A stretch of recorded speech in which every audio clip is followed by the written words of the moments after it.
Hi everybody, welcome to the dungeon. My name is Robin and today is Flameworking 102.26. A couple of months ago, I saw the Pea Pod and it really sparked my curiosity. Anytime I'm trying something new, it can take several attempts, even weeks, in order for me to get it right to the point where I can then share it with you all. And for this one, it was really about the size of the pea pot and the amount of glass needed to make it. And once I figured that out, everything just kind of fell into place. So without further ado, I hope you all enjoy this pea pot and make some for yourself. And if you don't flame work, I hope you enjoy this process. And with that said, I hope you're all doing safe and well out there. Thanks so much for joining me, and I'll see you next time in the dungeon.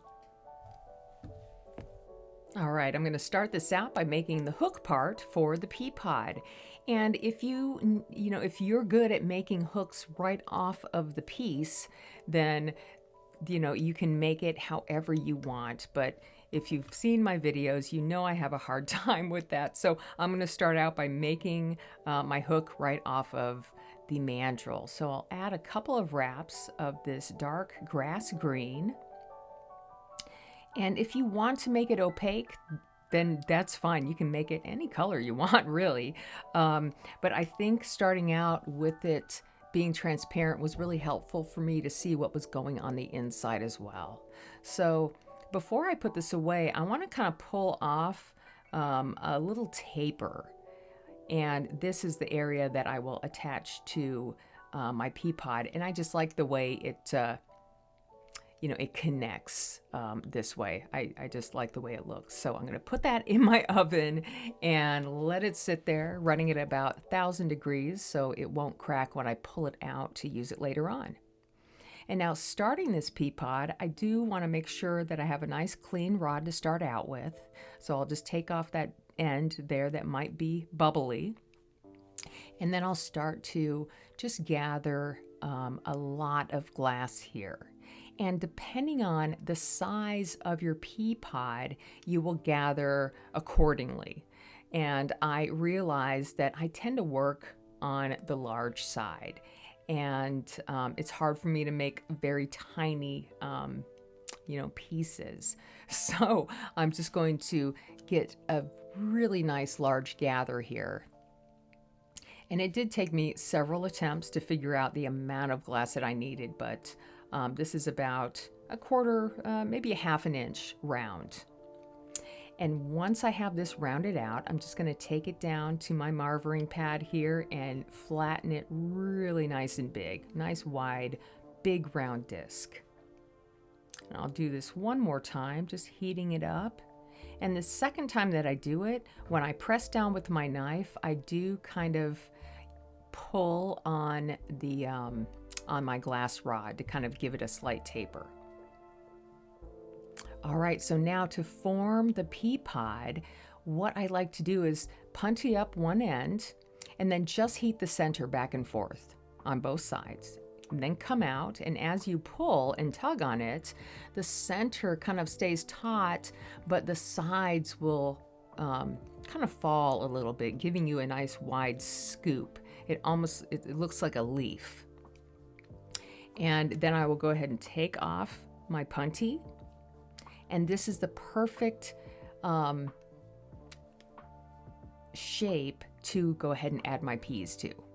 So I'll go ahead and start heating up my rod here.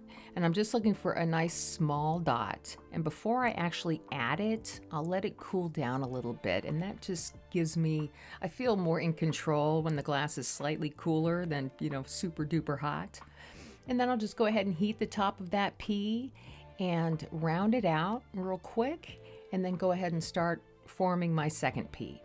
Now this pea pod's going to have 3 peas in it.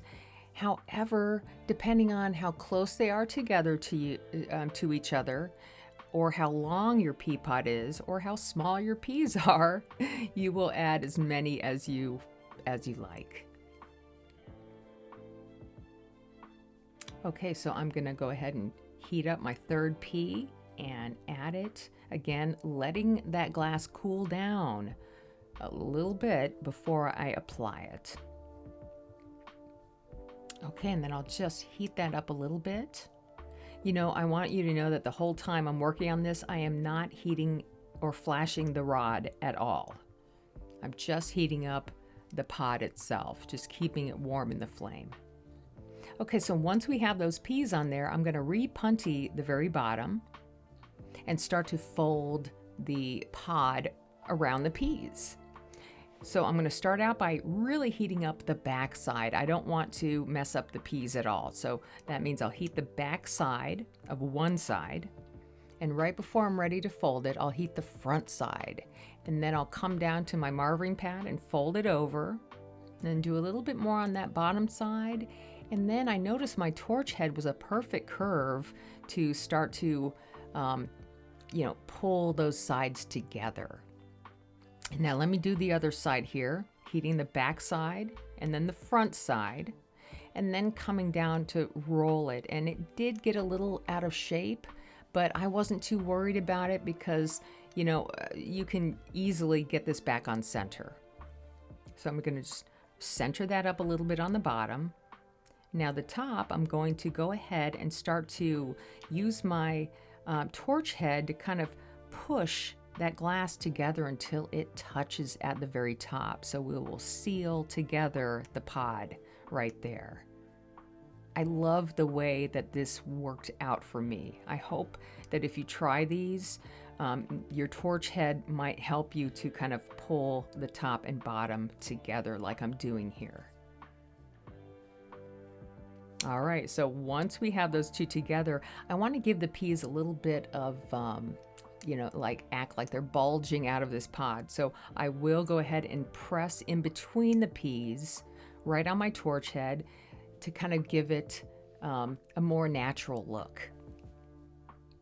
All right, now once we have that done, I'm going to take the top off. We're pretty much done here. It's all about practicing how to wrap the pod around the peas. So once I have that top pulled off, I'm going to go ahead and grab my hook bead and give it a nice heat, and then go ahead and dip the hot end in water so I don't burn myself.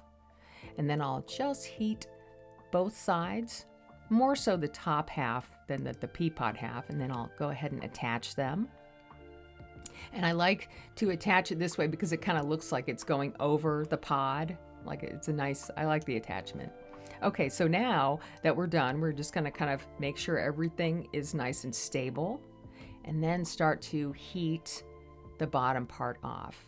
And you can heat and pull this off several times until you get the look that you're going for, until you're happy. And that's it for the pea pod, you guys. I'm just going to give it a couple flashes once I'm done here and put it away. And I'm just so happy that I was able to make this for you all and figure this out. I am in love with these guys, and I hope you are too. And on that note, I'll see you all soon in the dungeon.